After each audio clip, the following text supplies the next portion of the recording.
Howdy folks, I'm Brian and here's some Reddit. But before we begin, I just want to thank everyone who's watching and subscribed and likes and comments. It means a lot to me. So thanks so much for all of that. Also, if you have any ideas of content you want me to cover, and you don't want to say it in the comments below for some reason, or you need some advice of your own, and you just want to hear my perspective on it, feel free to email briantonersadvice@gmail.com. I can't promise I'll cover it, but I'll see if I can. Alright, let's get started. Our first letter is titled, Am I a jerk for not reassuring my boyfriend I was fine after he didn't help me after my car broke down by his house?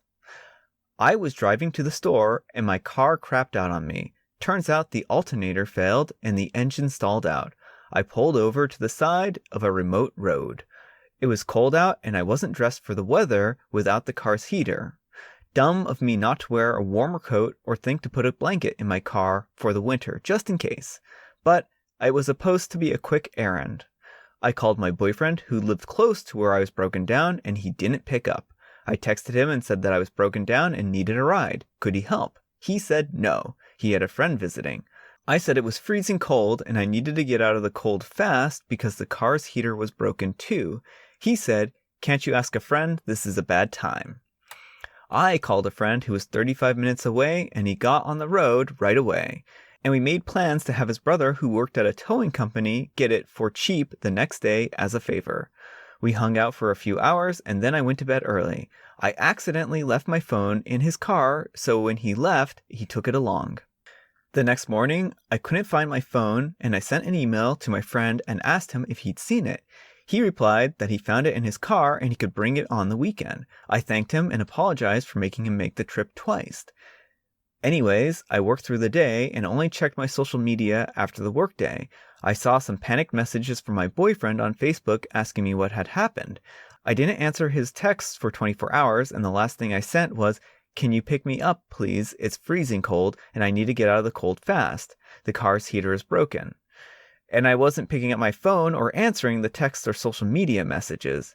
He then went for a drive and found my car abandoned in the dirt off the side of the road. He was convinced that I had been ignoring him to spite him for not leaving right away. He hasn't realized how serious it was. And he had expected if I had trouble getting a friend to help me, I'd call him and tell him I didn't have another option. I said I wasn't being petty. I was just trying to deal with my own problems when my car crapped out on me. And honestly, I wasn't thinking about him at all after he brushed me off for asking for help. He said I was stupid for not thinking that he'd be worried and to be ghosted for a day after saying I was in trouble. Am I the jerk for not telling my boyfriend I was okay after he didn't want to help me after my car crapped out? Edit. I broke things off. Seriously, thank you to everyone who commented and told me that this wasn't normal or okay. I thought I'd feel bad ending things because I really wanted things to work out, but I honestly feel like there's a huge weight off my shoulders. Alright, OP, I'm going to say that you're not the jerk, and I'm going to agree with Reddit on this one. This isn't okay. Like, I can't imagine why he would think that this was acceptable. You were closer to his house. You were not that far away. It wouldn't have been hard for him to come and get you and pick you up. His friend should have been understanding and known that, hey, maybe you being trapped in the cold was a good reason to come and get you. Instead, you had to wait in the cold for a half hour while your friend came to rescue you.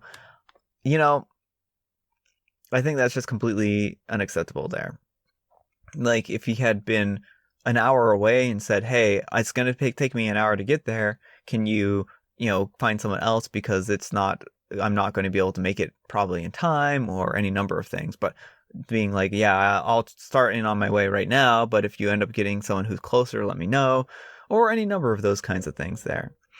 Really what he did here was really kind of crummy, and it showed you that he didn't really care about you that much in that respect. Like, being out in the cold and freezing without the proper protection is not a good situation, and that could have really ended badly for you. I'm really glad that you had a friend who was able to come and find you and able to get you. I personally, I live up north, and I always have a blanket in my car, so I would recommend anyone who lives in cold climates to always have a blanket at the very least. you never know when something's going to go wrong, and so it's a really good idea to have at least something like a blanket. So anyhow, I'm really happy to hear that you ended up being fine out of that situation. It really isn't normal for your boyfriend to blow you off, especially if he was 5 minutes away. So yeah, I think that you probably made a good call with breaking things off with him, because that doesn't seem like a thing a good supportive partner would do. Anyhow, take care and good luck. Who leaves any friend alone in the cold if it's only 10 minutes away? That's my thoughts. And then someone else says, oh my goodness, I drive 2 hours to pick up someone I love at the roadside if I needed to. Well, I think that a lot of us would, and I think that's where the problem is that he didn't seem like he could even go out of his way for a 10-minute drive. I mean, that's so weird that he felt like hanging out with his friend was so much more pressing than retrieving his girlfriend who was freezing in the cold. I don't know. There was just something so weird and off about that. All right, our next letter is titled, Am I the jerk for not returning my ex's cat after I tricked her into adopting him to me? I'm a 29-year-old male, and I had been dating my now ex-girlfriend, 25-year-old female, for about 7 months before some unforgivable lapses of judgment on her part. It was a pretty bitter breakup, and we didn't leave on good terms. While we were dating, she had this cat named Puff, who was this huge, adorable, fluffy cuddle bug. Whenever I went over, he was all over me with lots of snuggles and kisses. I think he was starved for attention, as I can't recall a time I saw her holding him or he laying on her lap. I adopted him, and he adored me, and he was what I regretted losing the most about the relationship. Last week, I learned through a mutual friend that she was putting him up for adoption. I immediately got in contact with her about me taking him in, but she was vehemently against it. She told the mutual friend that she was going to give him to a nearby shelter if none of her other family or friends would take him. But I was ready as soon as she dropped him off, and I went to the shelter and tried to get him.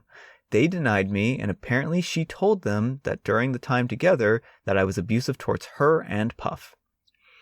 I wasn't going to leave him in that place, as the shelter has the highest euthanasia rate in the country. So I had my best friend go to the shelter and get him for me. He's now with me, purring loudly on my lap as I type this. My ex found out about me gaining ownership of Puff, and now is irate about me tricking her and the shelter and adopting him against her wishes. She called the police on me, and after I showed them the adoption records, they reprimanded her for wasting police resources. So here's where I might be the jerk. She is now demanding that I return him to her, as she says that she deeply regrets her decision and needs him back. He's my cat now, and I love him dearly, so I refused. I've gotten angry texts from the family and friends demanding that I return him. It's possible that she truly does regret losing him, but frankly, I don't care. He's mine now, and he'll be mine until they pry him from my cold, dead hands. Edit, here's the cat tax. So, here's Puff. Alright, OP, I'm going to say that you're not the jerk here. And the reason why I say that you're not the jerk is because she gave him up to a shelter, and that shelter had a really high euthanasia rate, and probably if it wasn't for you sweeping in and saving Puff, then he probably would have been put down. Plain and simple. If she didn't care about Puff enough to bring him to a loving family or find someone who, would adopt him, then I don't know. It seems like she's just doing this to get at you because apparently the relationship ended poorly. So I don't think you're a jerk here. I think that if you give her Puff, then she's probably just going to send him away to another shelter. This is just, I think, solely to get back at you. I think if there was a chance that she really loved the cat and wanted to really look out for him and wanted to, basically take care of the cat, and you sincerely thought this was, a lapse of judgment on her part, then I might say that you were maybe a little bit of a jerk for keeping the cat, given that it was hers first. However, That doesn't even sound like the case here, so I'm gonna have to say that you're not the jerk. And enjoy Puff. He looks like a very cute cat. Not the jerk. Do not give the cat back to her. She just doesn't want you to be happy with Sir Floof. And we need a cat tax. Our last letter is titled, Am I a jerk for not telling my family which of my children is biologically mine? I have 2 kids, Clark and Kent. While they have the same father, only one of them is biologically my child. They were both born within 6 months of each other. The boys are currently 6, and for various reasons, I have full custody of both of them. I didn't speak to anyone in my family for several years, and when we got back in touch in 2019, due to the boys' ages, my family know that I could not have carried them both, unless I had the gestation period of a hamster or the longest labor ever. I've explained to them about how all this came to be, but in my explanation, I neglected to tell them which of them was my biological child. Due to my ex having a type, the other woman looked enough like me that the boys could pass for twins. Same dark hair, same blue eyes, pale skin, both cleft chins and dimples. My brother jokes that they look like tiny supermen. People who know them refer to them as twins because aside from a few minor differences, they're practically identical. Frankly, if they were closer in age and I'd had full custody of them when they were both born, then I suspect that I would have mixed them both up a lot as babies. Shortly before Clark's birthday last year, my mom asked me if she could see Clark's birth certificate. I asked why, and she said she wanted to know the exact time that he was born, so I told her. She asked if she could see the certificate anyways, and I asked why. She said she just wanted to check. I said, I'm his mother, I know when he was born. She then asked the same thing about Kent, and we went through the same conversation all over again. Mom eventually admitted that she just wanted to see the birth certificate so she could see the mother's name on each certificate, which isn't even how that works, and I told her as much. This led to an argument where my stance was that I'm their mother, biology is irrelevant. Mom says that if biology is irrelevant, then it's not a big deal to tell her which of them is biologically mine. I said if she's so hung up on biology, then it's clearly a big deal to her, and I don't want it to be a big deal, especially as the boys themselves don't even know. Mom feels this is incredibly selfish, narcissistic, and overall wrong. She feels that if biology isn't a big issue, then I should have no problem telling her whether Clark or Kent is my biological son, and that accusing her of potential favoritism or something similar with her bio-grandchildren is unfair judgment with no actual reasoning to it. My boyfriend agrees that I shouldn't tell anyone, at least until my sons have decided for themselves if they want to know and want other people to know. But my entire family agrees with Mom that I'm being unreasonably selfish and that my actions are now more likely to cause issue than Mom's potential actions later. Am I in the wrong? Alright, OP, I'm going to say that you're not the jerk here, and I think that your mom is being really shady. She wants to know because the only reason for her to really want to know at this point in time is so that she can basically discriminate against one or the other. That's the only legitimate reason to know at this point in time. Like, there's no good reason for her to actually know who the real biological mother is.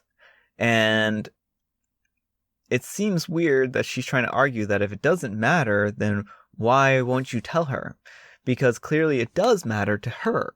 Because if it didn't matter to her, then she wouldn't be trying to find it out. So I would keep that secret locked away tight for as long as you can, because the moment you reveal it, that's when she's going to start treat the kids differently. So yeah, I would be really cautious here. I really think that this does not have a good smell to it. Anyhow, take care and good luck. Not the jerk. If she ever finds out, your mother will favor the biological grandchild. Otherwise, it wouldn't matter to her who was on the birth certificate. Agreed, I'd be cautious to ensure she doesn't take a swab to their mouth when the mom isn't looking. Oh my goodness. Oh wow, that's actually a really good point that I didn't even think of. Yeah, be careful here. she may actually try to run a DNA test on your kids without your permission. So, yeah, I would watch her very closely. All right, folks, that's all the time we have for today. I hope you enjoyed today's video. If you did, consider giving me a thumbs up. If you didn't, consider giving me a thumbs down. Thanks so much for watching.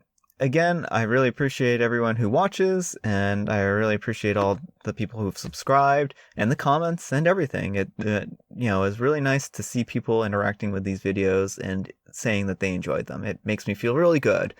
Also, if you ever want to submit ideas and you don't want to do it in the comments below, feel free to email me at briantonersadvice@gmail.com. I'll be checking that just to make sure that I see anything come through.